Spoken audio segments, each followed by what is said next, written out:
Բարև ձեզ սիրելի երկրորդ դասարանցիներ, շարունակում ենք դասապատրաստման աշխատանքները։ Այսօր մայրենիից մենք անցնելու ենք Հենրիկ Սևանի «Տունը սիրուն» բանաստեղծությունը։ Նայում ենք նկարին, փորձում ենք գուշակություններ կատարել, թե ինչի մասին կարող է լինել բանաստեղծությունը և լսում ենք ուշադիր երեխաների կարծիքները։ Այն ամենը, ինչը երեխաները նայելով նկարին կգուշակեն, ընդունում ենք առանց որևէ տարաձայնության։ Հետո շարունակում ենք աշխատանքը։ Այս դասին դու կամրապնդես նախադասության մասին քո ունեցած գիտելիքները։ Կհասկանաս, որ նույն բանի մասին կարող են տարբեր կարծիքներ լինել։ Կտեսնես, թե շունը, կատուն և պատը ինչու են ուզում փոփոխել այծի տունը։ Քո կարծիքը կարտահայտես հերոսների մասին։ Այժմ կարդանք փոքրիկ պատուհանիկը, մուտքի տեսնենք ինչի մասին է խոսքը։ Սիրելի է ամեն տուն, փչակ լինի, թե շամպույն, հյուր գնալու տեղ լինի, թեկուզ մի քիչ նեղ լինի։ Սովորեցնում է, որ եթե հյուր ես գնում, դու քեզ պետք է հյուրի պես պահես և ոչ թե տանտիրոջ, դու պետք է համեստ լինես և շնորհակալ լինես, որ քեզ հյուր են կանչել։ Այժմ կարդանք և տեսնենք արդյոք համապատասխանում են երեխաների կարծիքները բանաստեղծության բովանդակության հետ։ Այծը տուն էր կառուցել, ուրախ սեղան էր բացել, պատը, շունը և կատուն հյուր գնացին այծի տուն։ Հաֆ-հաֆ հաչեց շնիկը, ափսոս ցածր է տանիքը։ Միաու մլավեց կատուն ծեր, ափսոս նեղ է դուռը ծեր։ Ղաղա ճչաց մայրբատը, ափսոս սուռ է այս պատը։ Ուշ է, ասաց այծիկը, էլ պետք չէ ձեր կարծիքը։ Շատ սիրուն բանաստեղծություն է և շատ ուսուցողական։ Տեսեք, ովքեր էին հյուր գնացել երեխաներ այծի տունը շնորհավորելու, այծը սեղան էր բացել, ուրախ քեֆ էր կազմակերպել, շունը, կատուն և պատը հյուր էին գնացել։ Իսկ ինչպես էին իրենց պահում հյուրերը երեխաներ, տեսեք, ամեն մեկը փորձում էր իր կարծիքը հայտնել և տան մասին վատ տպավորություններ հայտնել։ Հաֆ-հաֆ հաչեց շնիկը, ափսոս ցածր է տանիքը։ Շան կարծիքով տանիքը ցածր էր։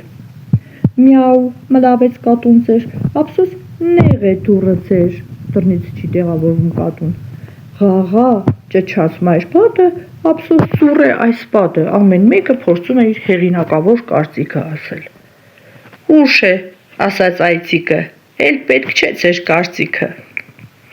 Աչքի առաջ պատուհանիկում տեսնում ենք հյուր բառը, պետք է ճիշտ արտասանել, երբեք չասեք հույր, սխալ է երեխաներ։ Հյուր, ուշադիր եղեք, հյուրընկալ, այստեղից կարելի է տարբեր ուրիշ բառեր կազմել։ Անցնենք հաջորդ էջի առաջադրանքներին։ Մեկ անգամ ևս հարցերով վերլուծենք բանաստեղծությունը։ Ովքեր էին հեքիաթի հերոսները։ Հեքիաթի հերոսներն էին այծը, շունը, կատուն, պատը։ Ինչու են այծին հյուր գնացել կենդանիները։ Այծը տուն էր կառուցել, ուրախ քեֆ էր կազմակերպել։ Ինչու այդպիսի առաջարկներ արեցին հյուրերը։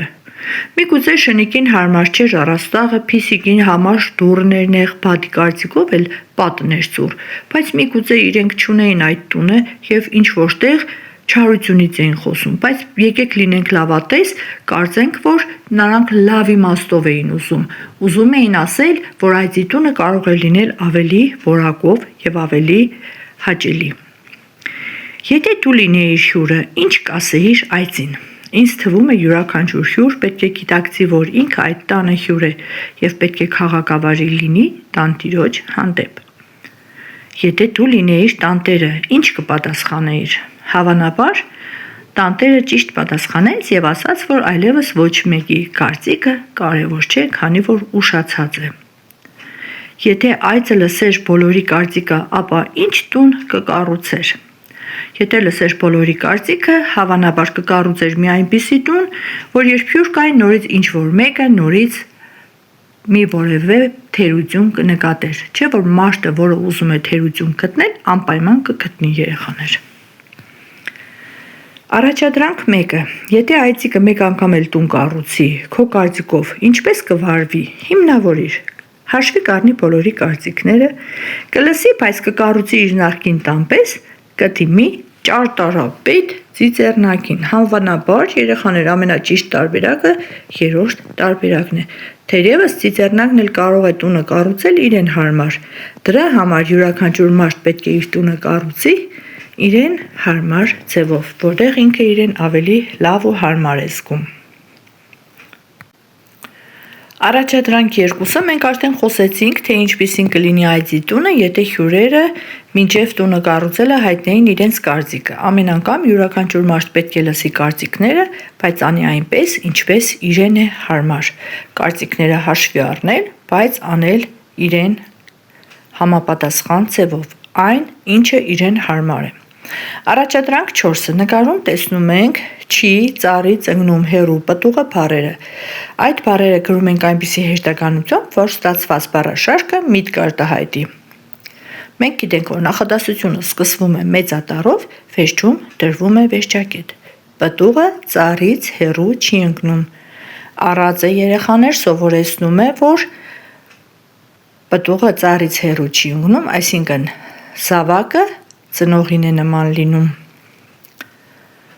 Մենք կազմեցինք նախադասություն և դասեր քաղեցինք այս առածից։ Առաջադրանք 5-ը և 6-ը կկատարենք աշխատանքային տետրում, առաջադրանք 7-ին դարձնենք ուշադրություն,